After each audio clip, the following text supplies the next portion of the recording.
Today's episode is a big one. I sat down, I built out my full 2026 college football playoff bracket predictions. That's all 12 seeds, every first round matchup, every quarterfinal, all the way to a national champion. I've also got the 7 teams that are standing just outside the field looking in through the window like a kid at a candy store. But we're going to do this the right way. We'll start at the bottom. I'll give you seeds 20 through 13, the close but no cigar crew. And then we're going to work our way up the bracket, reveal by reveal, with current odds, of course, to make the field for my top 12, and the best odds for the outside looking in group to miss it entirely. And then, of course, after that, we'll talk sleepers. Then we're going to pick winners, round by round, all the way to a champion. Grab your coffee, grab your sweet tea, whatever it is. Get your notepad if you're a nerd like me, and let's go on and get into it. Now, welcome in. Winning Cures Everything. It's a college football podcast. I'm your host, Gary Sears, at Gary WCE on all the different channels. And then, of course, on Instagram, there's the Winning Cures Everything channel. On TikTok, I think it's just Gary WCE. X is Gary WCE. Gary WCE is on all of them. So you can follow me there if you would like to. Of course, buymeacoffee.com/winningcures if you want to be a member. And, of course, once the season gets here, you will definitely want to be a part of that. But we got things to discuss today. College football playoff predictions. And it's tough to put your name on some of these, right? Because, I mean, last year, Ole Miss made the field, and nobody expected that, right? Miami ended up making the field. Notre Dame did not. Indiana won a national championship. You could have gotten them at plus 1,000. We're going to look at some of the odds. I don't have any picks like that because why would you? But let's go on and dive into it. Let's see what we got going on here. So here's the way we're going to start it off. And if you're watching on YouTube, first off, thank you. Hit that subscribe button for me if you would and like this video. We are going to start with the bottom seeds, number 20 through number 13. I'm going to start with number 20 through 16, kind of explain my thinking on these, but I'll try and go quickly. But then, of course, we will give you the top 4 seeds. We will then, of course, go with each of the first-round matchups and give you an idea of what I'm thinking for each one of them. So to kick us off here, number 20, I've got Michigan.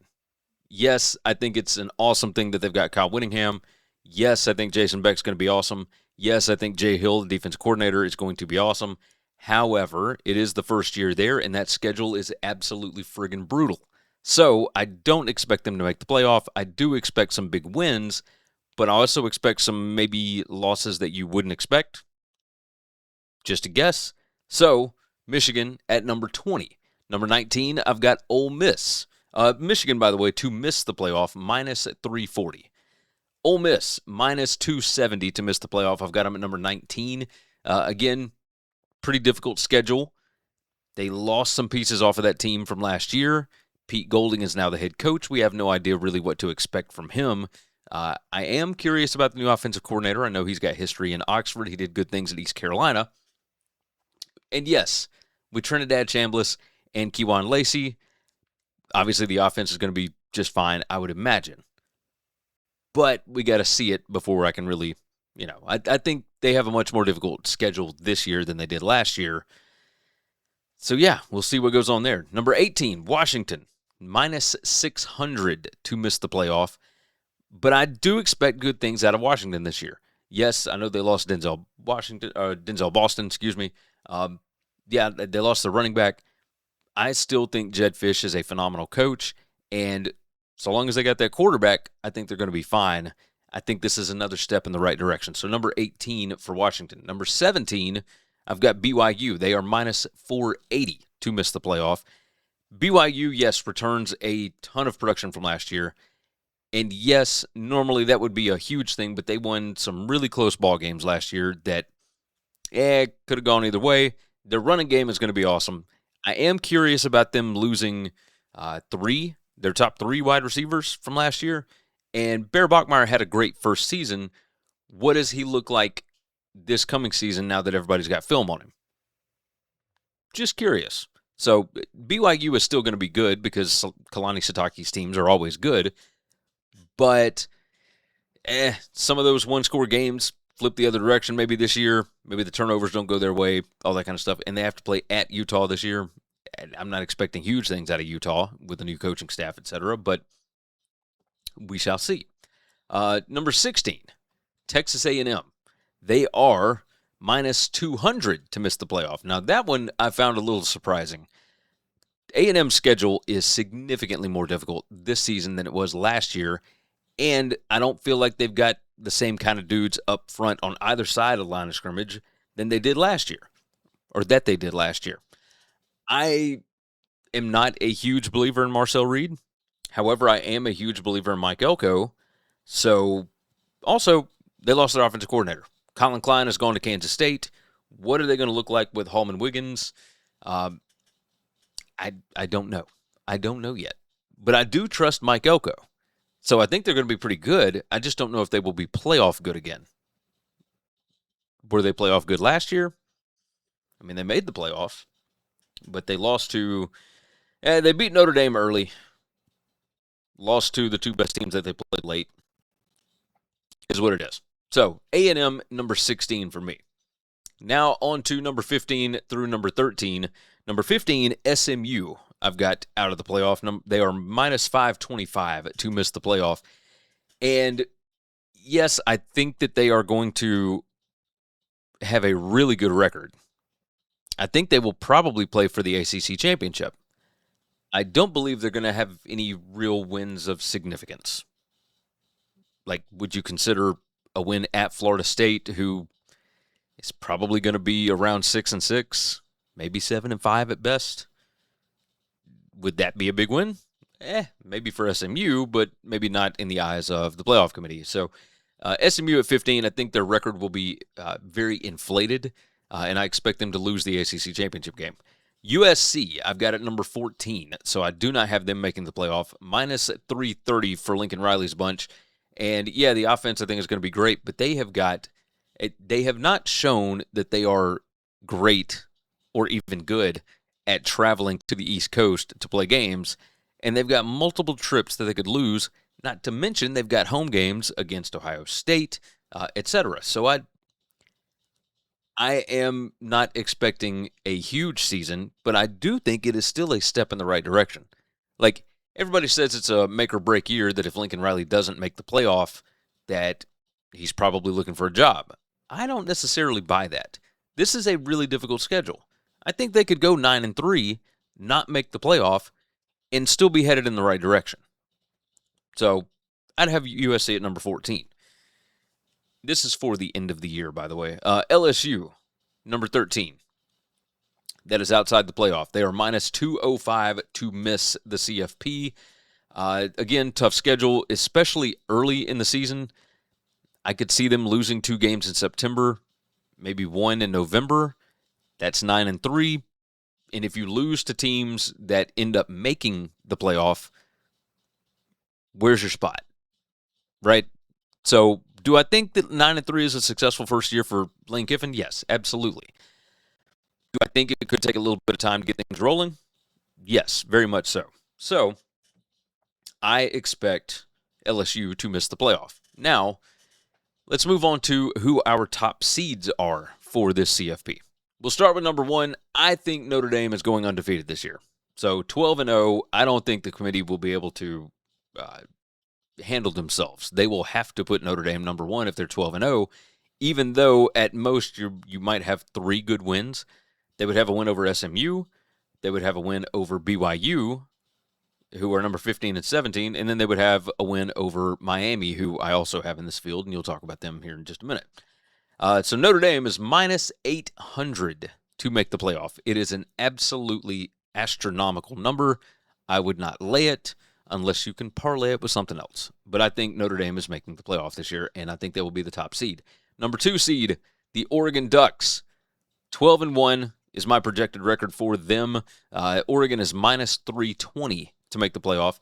And, yeah, they've got a tough schedule and whatnot, but I think this roster is absolutely stacked. I feel good about this team. And we'll talk more about them as we go along. But Oregon, I feel really, really good about. My number 3 seed, the Miami Hurricanes. I have them 12-1. I think their only loss will be at Notre Dame. Of course, revenge game for the Irish from last year. This team is stacked. Again, I know they lost a lot of pieces off of last year, but especially going through the ACC, The way that they, outside of that Notre Dame game, who else is going to beat them? And I think that the committee, based on last year's results, will kind of give them the benefit of the doubt. So I'm expecting big things out of Miami, especially with I think they could end up really getting after SMU. So you win the ACC in really convincing fashion. I expect a 3 seed for Miami. The number 4 seed, Miami is minus 280 to make the playoff. Georgia, minus 240 to make the playoff. I've got them as my number 4 seed. I've got them 11-2. I think they win the SEC. I expect good things. And could I see them, flip flopping Miami and Georgia? Yeah, maybe. But does it really make a difference if you're the number 4 seed or the number 3 seed? Not a huge difference, but I think for matchup reasons, they would not want Notre Dame and Miami to meet back up until later in the playoff, championship game, that kind of thing. So Georgia, I expect big things of it this year, but 11-2, I think that's fair. Even if you lose at Ole Miss, at Alabama, or any other combination of games, because it is the SEC and it's a 9-game schedule now, I think that they're going to be right there with the bye again. Same position that they have been the last 2 years. Can they get past their first game? We'll talk about that here in a little bit. On the left side of the bracket, we will start off with our number 8 seed, and that would be the Indiana Hoosiers. I have them 10-2. And yeah, at 10-2, could they possibly be rated higher? Potentially. Absolutely. But if they don't have any other good wins on the schedule, might be kind of hard to put them there. So, not to mention that matchup just sounds juicy. And do I think that they sometimes try and make matchups? Yeah, I think so. So, Indiana, the number 8 seed, 10-2, against my number 9 seed, the Texas Longhorns. Texas 10-3. They lose the SEC championship game. They still make the playoff with 3 losses. The 9 seed is the exact same spot that the SEC championship game loser was in last year, and that was Alabama. Now, granted, they had to go and play at another SEC team, but we shall see. But you want to talk about an awesome matchup, Texas against Indiana, Sark against Signetti. Yeah, that would be awesome. My number 5 seed, the Ohio State Buckeyes. I think that they lose the SEC, or they lose the Big Ten championship game to Oregon. So they'll be on opposite sides of the bracket here. But I think Ohio State is going to play Memphis. I've got Memphis as my number 12 seed. So as far as making the playoff, Ohio State minus 360. Texas is minus 200. Indiana minus 350. Ohio State minus 360. I already said that. And then Memphis is my only real long shot here. They are plus 1,000 to make the playoff. I've got them 11-2. They have to play at UNLV. They have to play at Boise. And then, of course, they've got their AAC schedule, or American schedules. And I don't guess it's technically the AAC because it's the American Conference now, not the American Athletic. Why you keep changing stuff up? That's my question. But anyway, Memphis, I think, gets through the gauntlet, and your guess is as good as mine as to what G6 team is going to come out of this. We'll talk about some potential sleepers here in just a bit, but Memphis is going to be my pick. Is that a little bit of homerism? It might be. It might be. But I like Charles Huff. I like what he's doing, and that roster, I think people will be very surprised by that roster and the quarterback competition that they've got going on. Aaron Nolan, the former Ohio State commit, then went to South Carolina behind Lenore Sellers last year. He could be playing for Memphis. We'll see. We will see. So to the other side of the bracket, my number 7 seed is the Alabama Crimson Tide. I've got them in at 10-2, and I think they will have some big wins on the resume, so that is why I have them above Indiana. I don't think Indiana will have the same kind of big wins or big win that Alabama will. I trust this quarterback, Keelan Russell. He's going to be the guy. I would almost guarantee it. And I like the wide receiver core. I like this new offensive line. I think Adrian Clem, the new offensive line coach, is going to change some things for them. Ryan Grubb has made it an emphasis that they've got to run the ball this year. And the defense is stacked. Like, the defensive line depth is really good. So I like Alabama in that 7 seed. They are going to play the number 10 seed, Penn State Nittany Lions. Now, I thought a long time about this. I went back and forth. I thought, man, Penn State, maybe 8-4. I don't know if I really trust Iowa State's players coming in and, putting on Penn State uniforms. Is that going to make a big difference? But then you remember Indiana. Bringing in a bunch of James Madison guys. The culture has already been set at Penn State. They trust their signal caller. They trust everybody about what they're doing. I feel good about Penn State. So 10-2, is that going to be good enough? They won't have any big wins. But if you're sitting there at 10-2 in the Big Ten, are they going to put you in over a 9-3 LSU? Probably. Is that fair? Probably not. But that's the way it goes. Big brand like that, Penn State making the playoff, first year Matt Campbell. And the Alabama-Penn State game would be that's a fun historical matchup for sure. My number 6 seed, the Texas Tech Red Raiders, 12-1. No big wins on the resume. I don't think they're going to be nearly as convincing in some of these wins as they were last year. Last year they got a 3 seed and just got demolished in the quarterfinal. I think they will get a 6 seed because there will be teams ahead of them. Ohio State, Georgia, Miami, Oregon, and Notre Dame. All of them will have looked better. How's that? So Texas Tech as the 6th seed. Home game against Oklahoma. Oklahoma at 9-3. I have them as the 11th seed because I expect them to have bigger wins than a 9-3 LSU or a 9-3 USC or a 9-3 A&M, etc. So Oklahoma 9-3. I think they will get back in and they will play at Texas Tech. Now, you want extra Winning Cures Everything content and a way to support the show directly?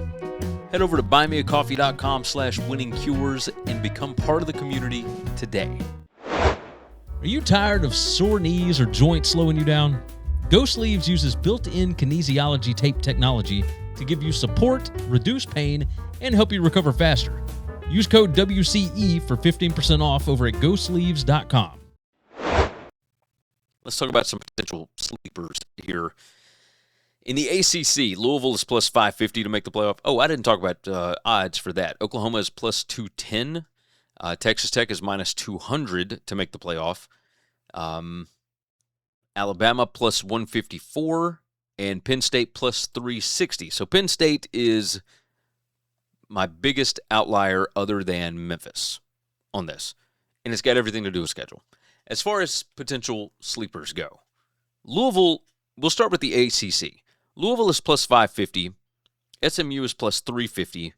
Clemson is plus 600. And then the two long shots, Virginia plus 950, NC State plus 1200. Could I see any of those making? NC State is purely a schedule play. I don't think that they're going to be good enough to get there, but if they win the ACC, there is obviously a chance. Now, you can't do it if you're 7-5 and have 3 non-conference losses, a la Duke last season. But, Clemson, we don't really know what to expect out of this bunch. They had all of the returning production last year. They had all of their guys back, returning starters, NFL draft picks, etc., and it just completely folded on them. Quarterback has a lot to do with it. They got a new offensive coordinator. I don't know that I trust Chad Morris, but we'll see. We'll see what happens. In the Big 12, everybody seems to be in love with Houston. Houston is plus 850. That schedule is so brutal. I don't see it. I don't think they get to what they were last year when they went 10-3 and won the bowl game. So I'm not buying Houston as a sleeper. BYU plus 330. Yeah, obviously that is a chance. Utah is plus 350 to make the playoff after all the dudes that they lost. after Morgan Scalley's going to be your new head coach, he was a defensive coordinator, he's never been a head coach before. Rather than betting on Utah, I would bet on Kansas State at plus 750. Now, that has everything to do with how the schedules are built. And Utah's schedule is nice. It's favorable. Kansas State's is nicer, and they're plus 750, and I feel like I trust their quarterback more than I do Utah's, which is insane to think about because a lot of people are in love with Devin Dampier, but I have questions, especially without Jason Beck and Avery Johnson. The only year that he really did good things was when Colin Klein was his offensive coordinator 3 years ago. So they're back together. Do I think they can make some magic happen? Yeah, absolutely. So Kansas State plus 750 may be a sleeper for the playoff. I don't think they're that good. I don't think the depth is there, but still, that's potential. In the SEC, are any SEC teams really sleepers? I mean, I've got 3 that are outside looking in. I've got 1, 2, 3, 4 that are in. So 7 teams in the top 20. I mean, there's a few, right? Florida is plus 400 to make the playoff in John Summerall's first year. Tennessee plus 380. Okay. I don't know who's going to be the quarterback. I have heard amazing things about Faison Brandon. I have no idea. No idea. Auburn plus 900. If everything clicks, maybe that's a situation that was very similar to Indiana, where they just bring over a ton of guys that already knew the culture, that already understand the playbook, that already understand what they're trying to build there. But Alex Golesh at South Florida was not as good as what Kurt Cignetti was at James Madison. So, I don't buy it. Missouri, plus 700. If Austin Simmons is healthy, I mean, everybody chalked him up to being the next big thing. So, there is potential there. I like Eli Drinkwitz.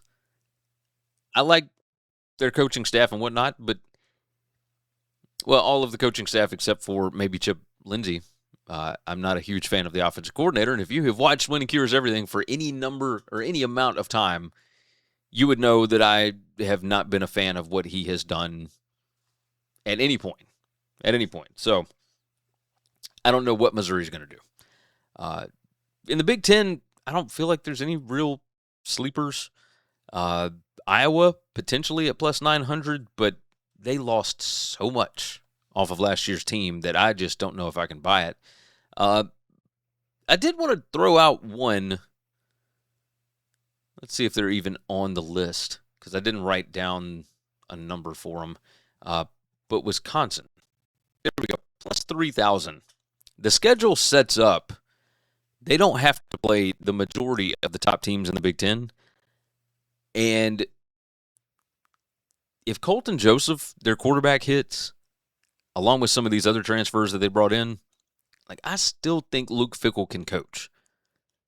If they can stay healthy, man, that'd be awesome. UCLA at plus 3,000 is interesting, because if Nico clicks with Bob Chesney, I mean, that could be dangerous. That's another one of those James Madison things where brought a bunch of players with him, the culture is set, got a whole new roster, all that kind of stuff. So UCLA is interesting as well, but they're also plus 3,000.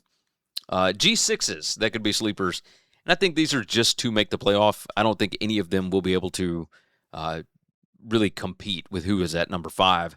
And for me, that's Ohio State. It could be any of these teams at number 5. But Boise is plus 450 to make the playoff. The next G5 team or G6 teams, I've got Memphis in the field, but UNLV also plus 1,000. UTSA plus 1,000. Owen McCown, of course, the quarterback there. USF plus 1,100. I don't know if I buy that because, Brian Hartline is the new head coach there. The roster has talent. I just don't have a clue what they're going to look like. No clue. The schedule's easier, though. New Mexico plus 1,300 over in the Mountain West. North Dakota State plus 1,500 in the Mountain West. But UNLV at plus 1,000 with, of course, Dan Mullen, and he brings in Jackson Arnold. If you are a quarterback that a former 5-star quarterback that can run a little bit, Dan Mullen is who I would want to go hang out with. Just saying. So there's a lot of potential sleepers. We'll see. Somebody new, somebody interesting is going to get to the playoff. And I'm kind of excited about it. All right, so let's go to predictions. Let's see what we got going on here. Shirts, hoodies, hats, and more. The latest WCE merch is now available. Support and rep your favorite college football show today. Just visit winningcureseverything.com/store. If you can't watch the show live, no problem. Subscribe to the Winning Cures Everything audio podcast and never miss an episode. Of course, make sure that you leave a 5-star review. And don't forget, it's available everywhere you get podcasts. First round matchups. I have Texas winning at Indiana. I don't expect this Indiana team to be as good as last year. That team has 13 offensive linemen on the roster. I don't know how they, like, that's practice squad, that's everything. It's not on the roster. It's like they've got 13 offensive linemen.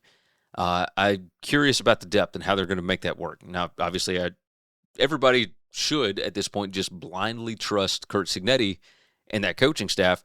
I also wonder about the strength and conditioning staff because their strength and conditioning coach left and took some of his guys to Tennessee. What is the difference going to be like there? I do think that's important, but I think they're still going to be pretty good. Texas, however, just a ton of talent here. I think it's going to be a great game. Great game. But I chose Texas, and Texas facing, of course, Notre Dame in the quarterfinals. I don't think Ohio State and Memphis is going to be much of a game. Color me shocked. Right? Yeah, I think Ohio State's probably going to blow out Memphis. That's a home game for Ohio State. So in our first quarterfinal matchups, we will get Texas and Notre Dame, Ohio State against Georgia. Now, we move along, and on the other side of the bracket, I have Alabama beating Penn State. I do think Alabama has more talent than them, maybe not as much experience, but that will be a home game for Alabama in Tuscaloosa. But I expect Alabama to go and face Oregon in the quarterfinals, and then I think Oklahoma upsets Texas Tech in the first round of the playoffs in Lubbock, which is going to be a madhouse. But Oklahoma, of course, strong defense. I feel good about that. Which one will have a stronger defense? Which one will be more battle-tested? I'm going to take Oklahoma there. So our two quarterfinals on the right side of the bracket, we'll have Alabama against Oregon, Oklahoma against Miami. Now, we move ahead in the action, and let's get to our semifinals. In our semifinal matchups, I do have some of these teams with byes actually winning games this year. I know Indiana is the only one in the last two seasons that has done it, but I think Notre Dame can beat Texas, and I believe that Georgia can beat Ohio State, and will beat Ohio State, at least in my bracket. So, Georgia against Notre Dame, rematch from a couple of years ago in the Sugar Bowl, this one in a semifinal situation to see who goes to play for the national championship. And on the other side, I have Oregon beating Alabama, and I have Miami beating Oklahoma. I don't feel like I necessarily need to explain a whole lot about those, just better overall teams. So I do have the top 4 seeds that I have getting to the championship game. You know this ain't going to happen. As I went through, I could not talk myself out of it. But man, what a matchup. You want to talk about storylines. Oregon and Miami, Mario Cristobal having to play against the guy that replaced him at Oregon. How awesome is that? And then, of course, Georgia Notre Dame. I mean, that's a classic matchup. Absolutely love that one. So, what are we going to do as far as our national championship game? We have another interesting storyline game, and that is Georgia against Oregon.